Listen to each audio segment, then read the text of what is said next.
नमस्कार, श्रीमती मोहरी देवी तापड़िया कन्या महाविद्यालय के YouTube चैनल में आपका हार्दिक स्वागत है। मेरा नाम है जितेंद्र प्रजापत। हम फोक्स प्रो सब्जेक्ट पढ़ रहे थे डेटाबेस मैनेजमेंट सिस्टम के अंदर, जिसके अंदर हमने ये देखा कि हम सिलेबस वाइज चल रहे थे। तो हमने कल जो है आपको मल्टीपल फाइल के साथ कैसे काम किया जाता है उसको हमने देखा। आज हम जो है एनवायरनमेंट की जो सेटिंग्स होती है, अब कैसे अपने जो वर्क करने का एनवायरनमेंट है सॉफ्टवेयर के अंदर उसको बदल कैसे सकते हैं। एनवायरनमेंट का मतलब ये नहीं कि आप वातावरण को, अपने वातावरण को बदल दोगे, परंतु आप जिस सॉफ्टवेयर पे काम कर रहे हो उसका जो एनवायरनमेंट है वो कैसे बदल सकते हैं उसके बारे में आज हम चर्चा करेंगे और कुछ कमांड्स के बारे में यहाँ पर देखेंगे। तो चलिए शुरू करते हैं। फोक्स प्रो की कार्यप्रणाली को विभिन्न प्रकार के वेरिएबल्स तथा सेट कमांड्स नियंत्रित करते हैं। जैसे हमने पहले क्या किया था, सेट सेंचुरी किया था। आपको पता है जब हम न्यूमेरिकल मेथड्स पढ़ रहे थे तो हमने सेट सेंचुरी ऑन या ऑफ का एक कमांड यूज लिया था। वो एक वेरिएबल को चेंज किया था। क्यों? क्योंकि पहले उसके अंदर क्या था, जो सेंचुरी आ रही थी, जैसे 2020 को लिखना है तो 20 लिख रहा था, जब वो 1999 को लिखना है तो 99 लिख रहा था। और जैसे ही हमने सेट सेंचुरी ऑन किया तो 1999 को ऐसे लिख रहा था, तो 2020 को 2020 को 2020 इस फॉर्मेट में लिखना उसने शुरू कर दिया था। तो आपने देखा कि किस प्रकार से अपने देखने की जो चीजें थी, जो अपना एनवायरनमेंट था, उसको उसने किस प्रकार से बदला। तो आज हम उसी क्रम में बहुत सारे कमांड्स जो इसी के अंतर्गत आते हैं, इसी के साथ आते हैं, उनको भी हम चर्चा करेंगे। तो इसमें क्या है कि ये command set commands index file को मैनेज करने, डेट के फॉर्मेट को इच्छित फॉर्मेट में लाने, फोक्स प्रो के व्यवहार को भी प्रभावित करने की क्षमता रखते हैं। तो इसके अंदर सिर्फ ऐसा नहीं है कि सिर्फ आप डेट को ऐसे कर सकते हो, आप इंडेक्सिंग कैसे होगी, कैसे नहीं होगी, अल्टरनेट क्या होगा, डिफॉल्ट क्या होगा, वो सब अब आके हम चर्चा करेंगे। तो विभिन्न प्रकार के सेट्स कमांड जो है उनका एक सिंटेक्स होता है, जो आप सबसे ऊपर देख पाओगे कि सबसे पहले आपको सेट नाम लिखना पड़ेगा। ठीक है, आपने सेट नाम लिखा सबसे पहले, और उसके बाद में आप इन कमांड्स में से, यहाँ बहुत सारे दूसरे कमांड भी है जो हम थोड़ा आगे चर्चा करेंगे। जैसे अल्टरनेट है तो आपको कैपिटल में ALTERNATE अल्टरनेट लिखना है। उसके बाद अल्टरनेट ऑन करना है या ऑफ करना है ये डिसाइड करना है, और इसके रिगार्डिंग कोई दूसरी सेटिंग है तो उस सेटिंग को भी हम यहाँ पर दे सकते हैं। तो चलिए हम देखते हैं अब कि ये तो इसका बेसिक सिंटेक्स हो गया कि इनमें से अल्टरनेट की जगह कैरी आ सकता था, सेंचुरी आ सकता था, करेंसी आ सकता था, कुछ भी आ सकता था इसके अंदर। तो अभी आपने देखा इसका सिंटेक्स। तो सिंटेक्स के आगे बढ़ते हुए अब हम देखते हैं कि जैसे अल्टरनेट का क्या उपयोग है, या फिर हम अल्टरनेट को उपयोग करते ही क्यों हैं। चलिए हम बात करते हैं अब। Question mark, double question mark, display तथा लिस्ट कमांड से मैंने आपको पहले भी बताया sir ji, question mark, double question mark, triple question mark का क्या फायदा है और क्या क्यों यूज लिया जाता है। इससे उत्पन्न करने को किसी टेक्स्ट फाइल में भेजने के लिए इस स्टेटमेंट का उपयोग किया जाता है। जैसे मैंने यहां पर लिखा क्वेश्चन मार्क हेलो वर्ल्ड, ये जब मैं देता हूं तो क्या होता है, ये मेरी स्क्रीन पर हेलो वर्ल्ड प्रिंट करवाता है। इतना तो आपको पता होना चाहिए कि क्वेश्चन मार्क का उपयोग क्यों किया जाता है, किसी भी चीज को प्रिंट करवाने के लिए। जैसे सी लैंग्वेज के अंदर हम इसी की जगह क्या यूज लेते हैं, प्रिंट एफ यूज लेते हैं किसी भी चीज को प्रिंट करवाने के लिए। ठीक है, तो अब जब हम इसको प्रिंट करवा रहे हैं तो इसको हम अल्टरनेटली और कहां प्रिंट करवा सकते हैं। आपने एक तो स्क्रीन पे करवा लिया, अगर हम इसको किसी टेक्स्ट फाइल के अंदर प्रिंट करवाना चाहेंगे, जो भी आउटपुट है किसी टेक्स्ट फाइल में देना चाहेंगे, उसकी स्थान पर हमें उस टाइम पर जब हमें आउटपुट जो है वो किसी टेक्स्ट फाइल में चाहिए, तब हम अल्टरनेट का उपयोग करेंगे। कैसे करेंगे, चलिए बात करते हैं। इसका प्रारूप जो है वो क्या होगा, set alternate to file name. जैसे सेट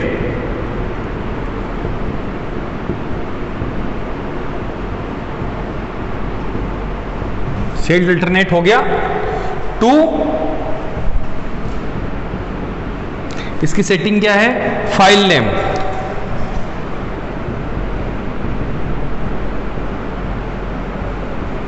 ये हो गया। ठीक है, ये किसी भी फाइल नेम के अंदर दे सकता है। ये आपको एक बार देना है, ये आपको क्या करना है, एक बार देना है। जैसे मैं एग्जांपल लेता हूं, यहां पर क्या किया मैंने, यहां पर मैं आया और यहां पर मैंने किया सेट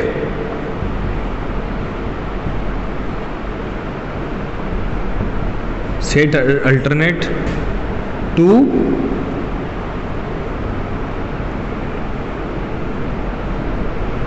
रिकॉर्ड्स डॉट txt। मैंने जो भी कहा कि जो भी आप आउटपुट दे रहे हो इसको एक रिकॉर्ड्स डॉट txt नाम की फाइल में डाल दो। अब मुझे क्या करना पड़ेगा, सेट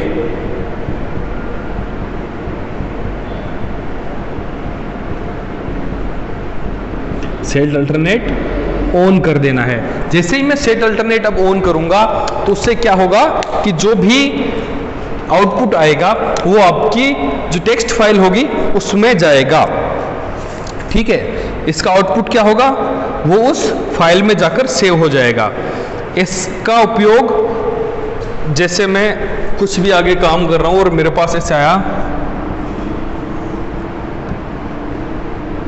नेम क्लास एज, ये एक टेबल है, तो ये टेबल अब कहां पर जाएगी, इस रिकॉर्ड्स डॉट txt नाम की फाइल में जाकर सेव हो जाएगी, जिसको हम देख सकते हैं, जिसको हम प्रिंट कर सकते हैं, जिसका हम कुछ भी उपयोग ले सकते हैं। परंतु अगर मैं अब यहां पर चाहता हूं कि अगर मुझे वो जो सारा आउटपुट है वो किसी फाइल में नहीं, मुझे तो यहीं के यहीं चाहिए अभी के अभी, तो मैं क्या करूंगा, सेट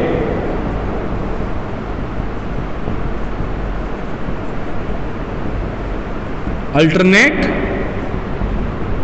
ऑफ। जैसे ही मैं ऑफ करूंगा तो इसका जो अल्टरनेट आउटपुट जाने की जो कॉन्सेप्ट होगा वो बंद हो जाएगा और जो आउटपुट है वो यही रहेगा, वो मेरी स्क्रीन पर ही दिखेगा। इसका मतलब आप समझे कि सेट अल्टरनेट का उपयोग कैसे किया जाता है, जब आप अपनी जो आउटपुट है उसको किसी टेक्स्ट फाइल के अंदर देना चाहेंगे तो। चलिए, इसके बाद में है दूसरा command CARRY, carry command, set carry command. इसके अंदर क्या है, सेट कैरी को इंसर्ट करने पर या अपेंड करने से नए रिकॉर्ड के जुड़ते समय पिछले रिकॉर्ड्स की वैल्यू को स्वतः है नए रिकॉर्ड में कॉपी कर देते हैं। ठीक है, ये क्या करता है कि कैरी फॉरवर्ड, जैसे होता है ना कि भाई पहले 100 कमांड हैं, 100 आपके पास वैल्यूज हैं, अब आप 101 जोड़ रहे हो, नया जोड़ रहे हो, तो वो 101 पर कैसे जाएगा, जब आप सेट कैरी ऑन करोगे। ठीक है, नहीं तो वो क्या करेगा, इस 101वें को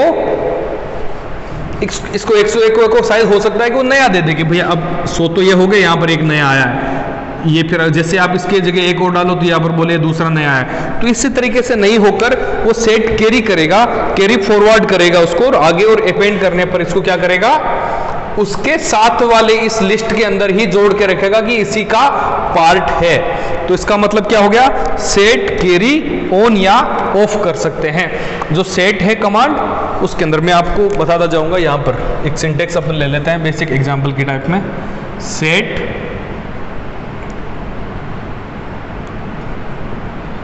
कैरी, या तो हम इसको ऑन रख सकते हैं या ऑफ रख सकते हैं। ऑन या ऑफ दोनों ही करेंगे तो उस हिसाब से ये एक्ट करेंगे। अगर आप इसको ऑन करोगे तो ये उसके अकॉर्डिंग काम करेगा, इसको आप ऑफ करोगे तो उसके अकॉर्डिंग काम नहीं करेगा। तो ये था आपका सेट कैरी कमांड। उसके बाद अपन बात करते हैं सेट सेंचुरी कमांड, जो मैंने अभी आपको समझाया था कि सेंचुरी का क्या मतलब होता है।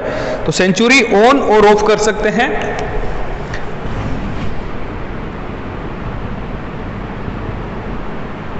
सेंचुरी का क्या मतलब है, सेट सेंचुरी ऑन अगर आपने किया तो ये 4 अक्षर का दिखाएगा, अगर नहीं तो ये 2 अक्षर का दिखाएगा। 4 अक्षर का मतलब 2020, अगर आपने 2 अक्षर का किया तो सिर्फ 20 दिखाएगा। ठीक है, ये इसका बेसिकली मतलब होता है सेट सेंचुरी ऑन और ऑफ का। ठीक है, ये तो हो गया अपना सेंचुरी। उसकी अपन बात करते हैं कि करेंसी का, कि करेंसी क्या है, सेट करेंसी टू सिंबल। जैसे मैं अगर बात करता हूं कि सेट करेंसी टू सिंबल,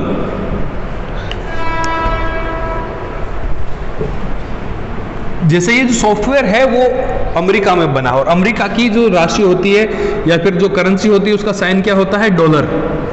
ठीक है, पर हमारे यहाँ तो इंडिया में ये डॉलर काम में नहीं आता, तो हम क्या करते हैं, इसको हमें बदलना पड़ेगा। तो हम क्या करेंगे फिर, सेट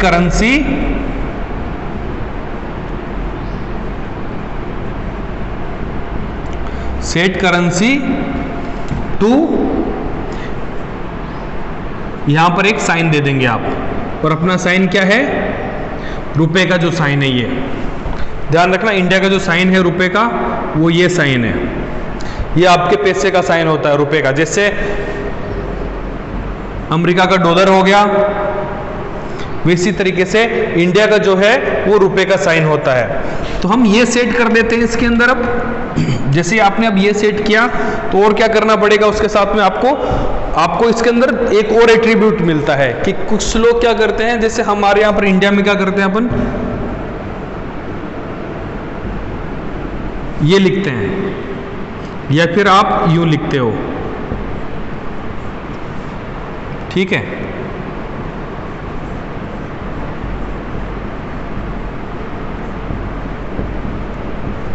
ये लिखते हैं आप, पर अमेरिका में क्या होता है, वो इस तरीके से लिखते हैं, डॉलर,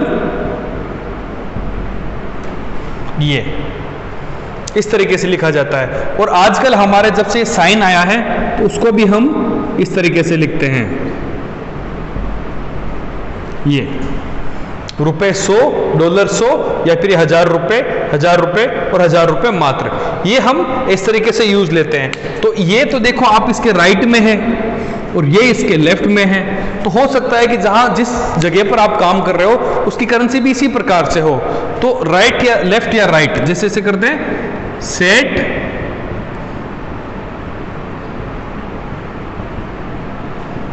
करेंसी लेफ्ट या राइट। अब आपको लेफ्ट में करना है तो आप ये वाला यूज ले लोगे, अगर आपको राइट में करना है तो ये वाला यूज लेकर आप डिसाइड कर सकते हैं कि किस प्रकार से इसका यूज किया जाएगा, ठीक है। ये तो हो गया आपका करेंसी का।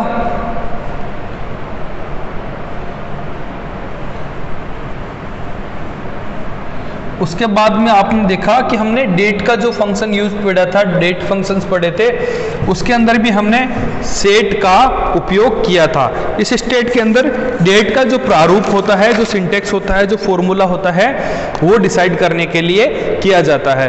अब आप अपने स्क्रीन पर जो देख पा रहे हो कि अलग अलग टाइप के कुछ फॉर्मेट्स हैं, जैसे अमेरिकन फॉर्मेट होता है, जैसे ब्रिटिश फॉर्मेट है, जैसे MDY मंथ डे ईयर जो है फॉर्मेट, जैसे DMY जो अपन इंडिया में यूज लेते हैं, पहले डे लिखते हैं, फिर मंथ लिखते हैं, फिर ईयर लिखते हैं।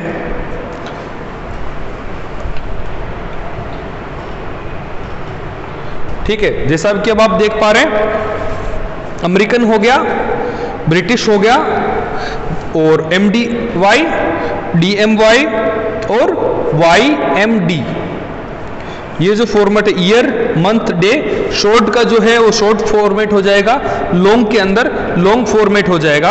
और सबसे ऊपर जो आप देख पा रहे हो वो क्या है, सिंटेक्स है इसका, सेट डेट टू अमेरिकन, या फिर ब्रिटिश कर दो, या फिर MDY कर दो, या फिर DMY कर दो, या फिर YMD कर दो, या शॉर्ट कर दो, या फिर लॉन्ग कर दो, जैसा भी आपकी आवश्यकता हो उसके हिसाब से इसका आप उपयोग कर सकते हैं। ये था आपका डेट का फॉर्मेट। उसके बाद अपन बात करते हैं कि सेट डिफॉल्ट डायरेक्टरी। इसके अंदर क्या है कि आपकी जो भी फाइलें जो बन रही है वो कहां पर जाएगी, इसको डिफॉल्ट सेट करना हो, या तो सिस्टम डिसाइड करेगा कि मेरी फाइलें कहां जाएगी, अदरवाइज आपने क्या बना रखा है कि आपने कुछ ऐसी जगह, सेफ जगह ऐसा डाटा बना रखा है कि अगर ये फेल भी हो जाए सारा काम तो भी मेरा डाटा सेफ रहे, तो आपने क्या कर दिया, डिफॉल्ट डायरेक्टरी को बदल दिया। तो उसके अंदर क्या हो जाएगा, सेट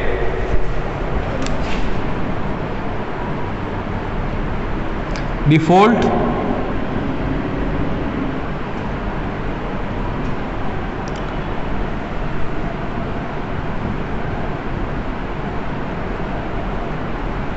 डिफॉल्ट टू जो भी इसका पाथ है। पाथ का मतलब क्या होता है, पाथ का मतलब होता है, जैसे मैं बात करूं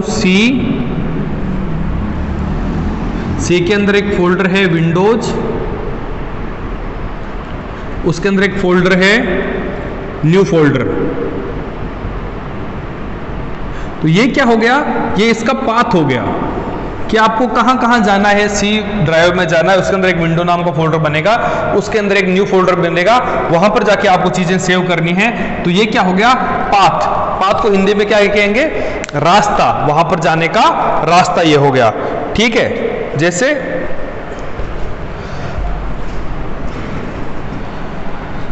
जैसे अपने सी की जो विंडोज फाइलें होती हैं वो कहां पर होती है, इंपॉर्टेंट फाइलें कहां सेव होती है, सिस्टम 32 में। सिस्टम 32 कहां होता है, सी के अंदर जाओ, सी के अंदर आपको सिस्टम 32 मिलेगा। ठीक है, उसके बाद क्या है अपना अगला, deleted, set deleted. Set deleted क्यों किया जाता है उपयोग, डिलीट किए जाने हेतु चिन्हित किए गए। हमने क्या किया था, हम मार्क कर रहे थे, जब डिलीट फंक्शन का यूज ले रहे थे तो हम उनको मार्क कर रहे थे, हम उनको डिलीट नहीं कर रहे थे। तो अगर मेरी लिस्ट बन रही है 100 लोगों की, उसके अंदर से अगर मैंने 10 लोगों को डिलीटेड मार्क कर रखा है, तो उन 10 लोगों को मेरे इस डेटाबेस के अंदर या मेरी इस लिस्ट के अंदर शो करवाना है या नहीं करवाना, उसका जो डिसाइड कौन करेगा, ये करेगा। सेट डिलीटेड अगर मैं ऑन करूंगा,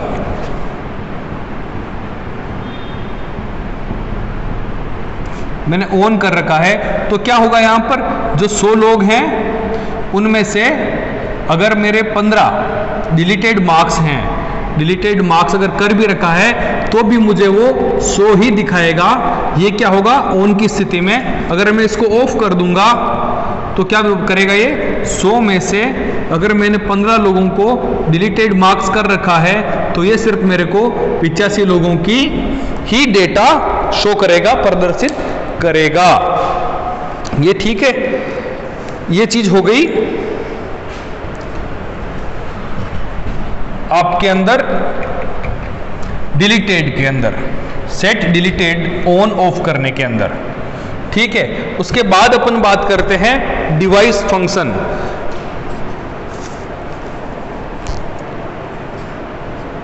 जैसे किस स्क्रीन पर आपको इस चीज को भेजना है, इस आउटपुट को, ये हम डिसाइड करेंगे। कैसे डिसाइड करेंगे, सेट डिवाइस टू स्क्रीन। इसके अंदर 3-4 ऑप्शन है। सेट डिवाइस टू, पहला ऑप्शन है आपका स्क्रीन टू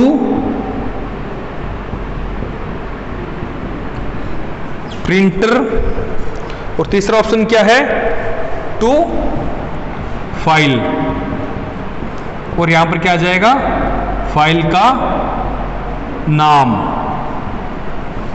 ये जब हम डिसाइड करते हैं, जब मेरे को आउटपुट जो है वो स्क्रीन पर ही चाहिए तो मैं इसका उपयोग करूंगा। अगर मुझे आउटपुट जो है वो प्रिंटर पर चाहिए तो मैं इसका उपयोग करूंगा। अगर मैं जो मेरा आउटपुट आने वाला है उसको मैं अगर फाइल में सेव करना चाहूंगा तो मुझे इसका उपयोग करना पड़ेगा। ठीक है, और एक और चीज इसके अंदर क्या है कि जो @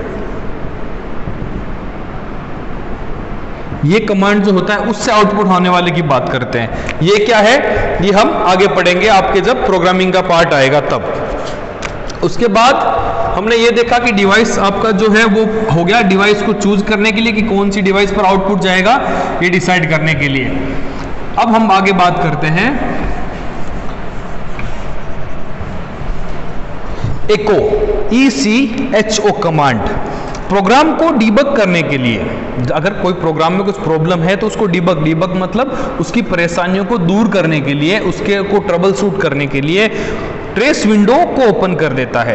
ये क्या करता है, एक ट्रेस विंडो को ओपन करता है कि भैया आपके ने 100 लाइन का कोड लिखा, आपकी 35वीं लाइन में गलती थी, तो ये निकाल के दे देगा कि यहां पर कुछ प्रॉब्लम आई है, यहां पर इश्यू कुछ हुआ है। वैसे ट्रेस विंडो को ओपन करने के लिए आप सीधे मेन्यू में भी जा सकते हैं। आप मेन्यू के अंदर जो आपका जो मैंने बताया था ना कि एक मेन्यू बार होगा उसके अंदर फोक्स प्रो में, उसके अंदर जाकर भी ओपन कर सकते हैं। किंतु बैकवर्ड कंपेटिबिलिटी को ध्यान रखते हुए ये जो कमांड है वो आज भी मौजूद है। पहले क्या होता था कि पहले उसके अंदर विजुअल फोक्स प्रो तो था नहीं, सारा काम कमांड से होता था। अब तो अपन मेन्यू से, उसके अंदर एक विंडो अलग से बनी हुई है, डाटा अलग से बना हुआ है। पहले क्या होता था, पूरा काली स्क्रीन होती थी, आपको लिखना होता था और आउटपुट आता था। तो उसको हिसाब में ध्यान में रखते हुए, उस चीज़ को दिमाग में रखते हुए हमने अभी भी इसको ऑन रखा है। इस फंक्शन को हमने, इस प्रोग्राम को, इस फैसिलिटी को हमने ऑन रखा है कि कोई कमांड देकर भी इस चीज़ का उपयोग कर सकता है। इसका प्रारूप क्या होगा, सेट इको ऑन या फिर ऑफ। ये क्या होता है, ट्रेस विंडो। ट्रेस विंडो को खोलने या बंद करने के लिए इसका उपयोग किया जाता है। ये आपके कुछ सेट कमांड्स थे, हमने कुछ पढ़ लिए हैं, कुछ हम कल पढ़ेंगे। बहुत सारे इसके अंदर सेट कमांड्स हैं, आप इनका ध्यान रखें। और आई होप कि आप घर पे बैठ के खूब अच्छे से पढ़ाई कर रहे होंगे, अपने स्वास्थ्य का खूब ध्यान रख रहे होंगे। हमारे इस वीडियो को, हमारे इस चैनल को लाइक करें, शेयर करें, सब्सक्राइब करें और अपने घर पे बैठकर खूब अच्छे से अपना ध्यान रखें। धन्यवाद, टेक केयर।